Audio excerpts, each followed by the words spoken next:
All right, so I jumped on the live today because I meet so many people who they just talk about feeling so unmotivated, like they have a lack of focus.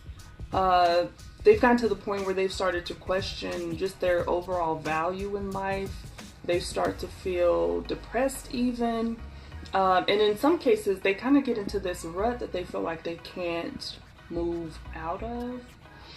And, when I talk to people, whether they're clients or not, it is very frustrating to hear their experience and, for them, how disappointing it is to feel like they're just kind of spinning their wheels. How do I get to that place of focus and really move forward in my life? And even for me as a life skills coach, I have my moments where I feel a lack of focus. And I really just daily have to be intentional about recalibrating myself so that I can stay on track. Because, look, I just can't with that feeling that I don't have focus, or that feeling of overwhelm that can come when you try to think of too many things at one time. So I know if it's hard for me, someone who tries to help other people, then it can be definitely hard for you if you feel like you don't really know how to get out of that, or sometimes feel like you don't really have the skills to move out of it. So again, I kind of wanted to jump on the live just to share some tips with everyone related to getting past this lack of focus. So one of the things that works for me is having someone in my life who, number one, somebody who knows me really well, and typically someone who also kind of knows my struggles and knows what I'm dealing with, that can hold me accountable to my goals and to my values, who can say, hey, I thought you said you were going to do such and such, or why are you doing that? That's not even like you. That really helps me to stay on track, and having that kind of accountability can really be helpful for many of you out there. You may already have someone who kind of helps hold you accountable, maybe a best friend, your partner, maybe there's a coworker that you kind of kick it with, a best friend, maybe even your ex, who knows. But, it can be helpful to have that person who holds you accountable and helps you remain accountable. I'd be interested in knowing, what is it that they do for you that helps you to stay accountable? Whoever that person is that you tend to go to, what works for you? And let's say you're the person who's the accountability partner. What are you saying to that person that you care about to kind of help keep them on track or to get them remotivated? I'd love if you shared some of that as well. Now, so many people struggle with this. Again, I talk to lots of people who say they struggle with it. They feel like they're just kind of wasting their time and their energy. Like I said, kind of spinning your wheels. These are the kinds of things that a life skills coach like me can assist you with. If you're dealing with this, I would love to be there to help support you through finding some way to focus on your most important right now goal that you want to reach. So one of the things that I hear about a lot that I'll just kind of use as an example is a to-do list. Now, many of you may have a to-do list. If you don't and you're feeling unfocused, I would say that's step one. Create a to-do list, because that's one of the main things that you can do right off to create a sense of focus in your life. Now, you can go old school and just write it down on a sheet of paper. Nowadays, though, they have really cool planners that you can buy if you have the money to spend, or journals that you can use for your to-do list.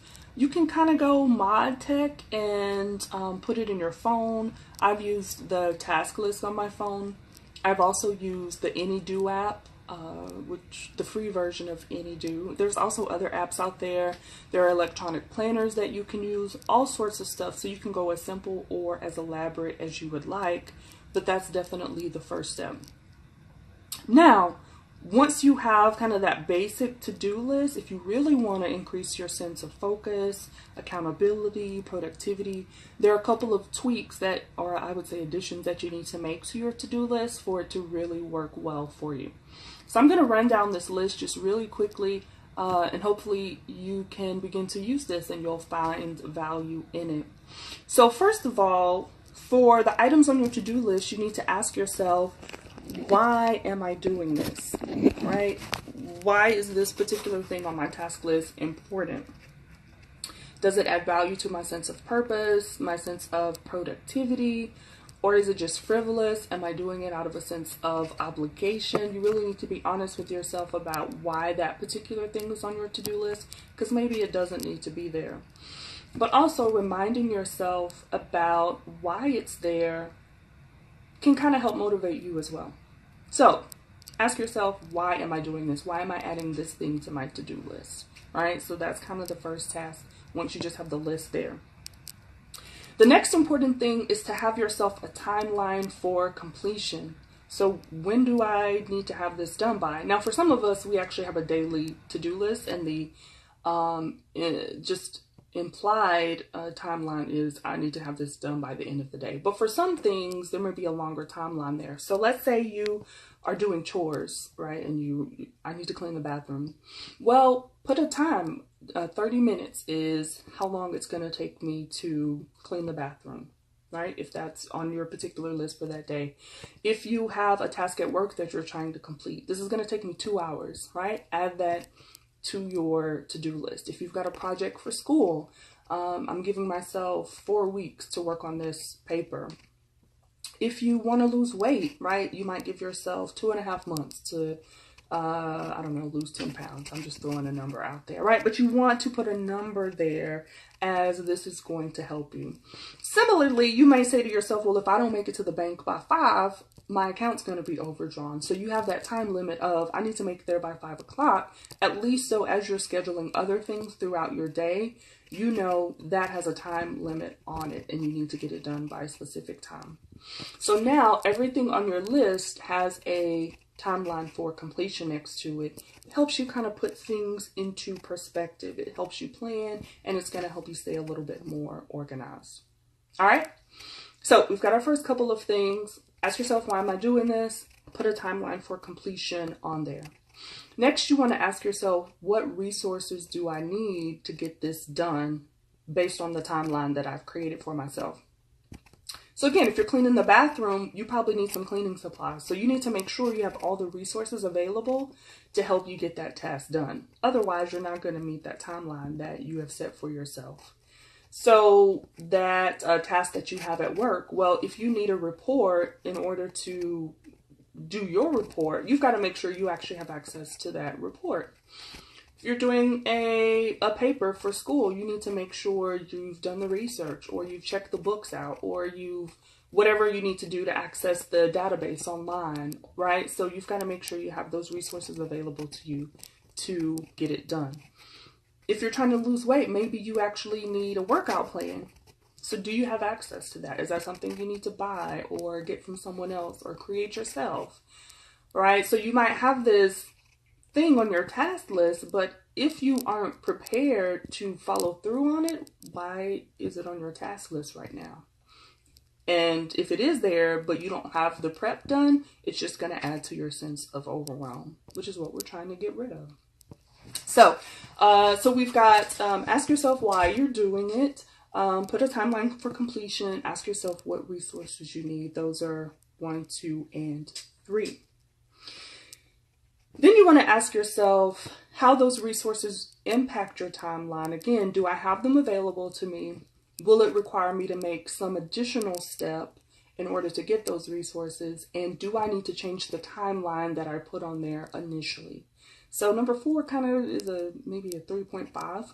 But this is important, right? You might need to readjust, change something on that timeline based on now this assessment that you've done of your resources. So that's why it's an important part of the list.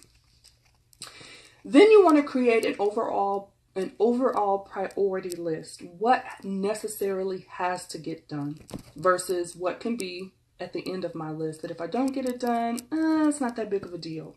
So gas in your car, that probably needs to be done, right? I really need to do that or else I can't get to work tomorrow or whatever it is. Do I need to fit in some self-care? For some people that may seem like a frivolous addition, but you know, if you've had a really stressful couple of weeks, it may be necessary for you to keep that self-care on your schedule. So you've got to assess that for yourself, and no one else can really assess that, right? So is it essential for today, or is it just hopeful that I might get it done? And so, you know, these are some aspirational things on my list, but if I don't get to them, it's okay. So the high priority things on your list should be your focus, right? You're going to rank them and say, when do I need to have, which are the things that I definitely need to get done today that are essential. Now, after you do all this, as I kind of alluded to earlier, you may end up taking some things off of your to-do list, which could be good, right? You may end up reordering your list, like, oh, that's not as important as I thought it was, or I need to push that back a little bit because I don't have the prep or the resources. Now, you want to make sure that you're not over scheduling yourself, right? If you put 20 things on your to-do list and you only get 2 of them done, how do you feel at the end of that day? Most of us feel bummed out, right? And we say all kinds of things about ourselves. We feel a sense of shame when you knew you couldn't get those 20 things done anyway. Or maybe you didn't know because you really didn't go through this checklist and assess very well whether you were prepared to do all of those things. So this is, again, a more effective way to use a to-do list or a checklist to make sure that we are feeling as productive as possible. Now, some people create their to-do list for the next day before they go to bed. Some people do it when they first get up. Now, if you're a really overachiever, some people are able to do like a week in advance. Like some people on Sunday, they get their whole to-do list done. I'm not there yet. I'm sorry.